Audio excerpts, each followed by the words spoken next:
السلام علیکم محترم ناظرین، آج کا ہمارا موضوع ہے ثنا ایک قرض ہے۔ وہ دونوں بھاگ کر مولوی صاحب کے پاس جانے والے تھے۔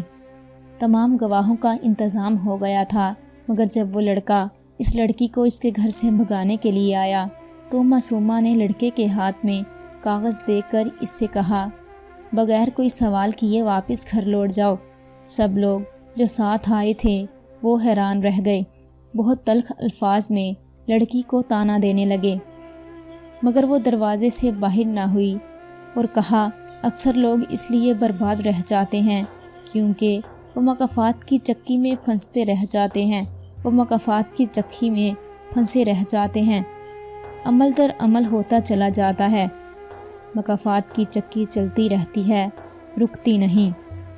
ایسے میں وہی چند دانے پسنے سے بچ جاتے ہیں جو شروعات میں ہی سخت جام بھاگ ہو گئے ہوں۔ مکافات کی چکی رکتی نہیں، اس پر سے اتر کر ہی عمل روکا جا سکتا ہے۔ یہ سن کر وہ لڑکا واپس لوٹ گیا۔ گھر پہنچا تو دیکھا تو اس کی والدہ محترمہ جو کہ دل کی مریضہ تھی وہ بے ہوش پڑی تھی۔ یہ وہ لڑکا تھا جس کے سر پر باپ کا سایہ نہ تھا، جس کی وجہ سے دنیا اسے شروع سے کہتی تھی بگڑ جائے گا۔ اس وقت نظر کے سامنے ماں کو دیکھ کر کانپ اٹھا اور وہ آوازیں اس کے کانوں میں گونج رہی تھیں۔ ماں کو ہسپتال لے جا کر داخل کروایا۔ کچھ وقت بعد ڈاکٹر صاحبہ نے آ کر کہا، اللہ کا شکر ہے تم وقت پر انہیں یہاں لے آئے، ورنہ ان کی جان بچانا مشکل تھا۔ یہ سن کر اس کے خیالات پر خاموشی آ گئی اور کہنے لگا، آج اگر وہ محبت نہ ٹھکرائی جاتی تو شاید وہ اس شفقت، محبت اور سکون کو ہمیشہ کے لیے کھو دیتا۔ پھر اس کے ذہن میں سوال آیا کہ اس بات کا اندازہ اس لڑکی کو کیسے تھا۔ اس نے معصومہ کو کال کی اور سب حالات سے آگاہی دیتے ہوئے سوال کیا، مجھے تو لوٹ آنے کا فائدہ ہو گیا، مگر تم نے یہ 4 سال پرانی محبت چند سیکنڈز میں کیسے موڑ دی؟ تمہیں کیا مسلط دکھائی دی؟ کس بات پر یہ کڑوا گھونٹ بھرا؟ معصومہ کچھ دیر خاموش رہی اور پھر کہا، وہ کاغذ جو میں نے تمہیں دیا تھا وہ میرے مرحوم ماں باپ کا خط ہے جو ابو کی ایک ڈائری میں سے مجھے ملا، اس میں تمہیں جواب مل جائے گا۔ اور فون کاٹ دیا اور لڑکا دوڑتا ہوا گھر کی طرف گیا جہاں غصے سے اس نے کاغذ گرایا تھا۔ اس نے وہاں سے کاغذ اٹھایا، اس میں لکھا ہوا پڑھا تو عجیب سی کشمکش میں مبتلا ہو گیا۔ معصومہ کے والد محترم جو اپنی بیگم کے ساتھ ایک حادثے میں ہلاک ہوئے تھے، انہوں نے اس کاغذ میں اپنی ایک غلطی کا اعتراف کیا جو معصومہ کے دادا جان کی معذوری اور دادی کی موت کا سبب تھا۔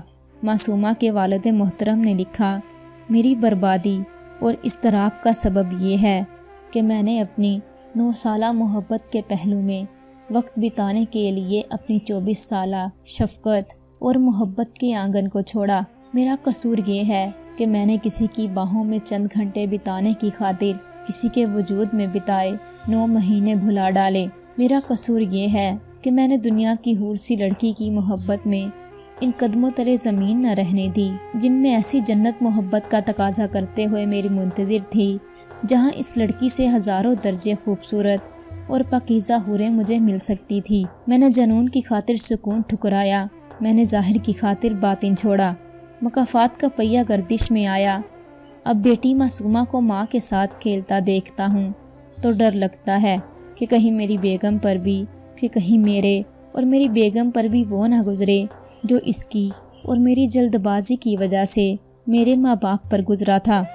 دعا ہے اللہ پاک بی بی فاطمہ الزہرا کے صدقے میری معصومہ کو مکافات کے زمرے میں آنے سے بچائے۔ اللہ کریم نے یہی دعا سن کر شاید مکافات کا پہیہ روک دیا۔ ناظرین، کہانی کو بیان کرنے کا مقصد دور حاضر کے مجنوں کو بات واضح کرنا ہے کہ کسی کے ساتھ گزارا ہوا طویل تر عرصہ محبت بھی اس محبت و خلوص اور وقت کا مقابلہ نہیں کر سکتا جو ہم نے کسی کے وجود میں بتایا۔ اگر اس حقیقت سے رخ پھیرا جائے تو کئی نسلیں اس بربادی کے زیر اثر ہوتی چلی جاتی ہیں۔ ہر بار قدرت مکافات کے عمل کو دہراتی ہے تو صرف اس کو قصوروار نہیں ٹھہرایا جا سکتا، کیونکہ انسان اپنے نفس کی اصلاح اور خواہشات پر قابو پا کر اس پہیے کی گردش کو روکنے کی کوشش بھی کر سکتا ہے۔ عزیز دوستو، یاد رکھیے، جیسی کرنی ویسی بھرنی۔ آج جو تم نے کسی کو کوئی تکلیف دی، کسی سے برا کیا، تو وہ کل لوٹ کر آپ کے پاس بھی ضرور آئے گا۔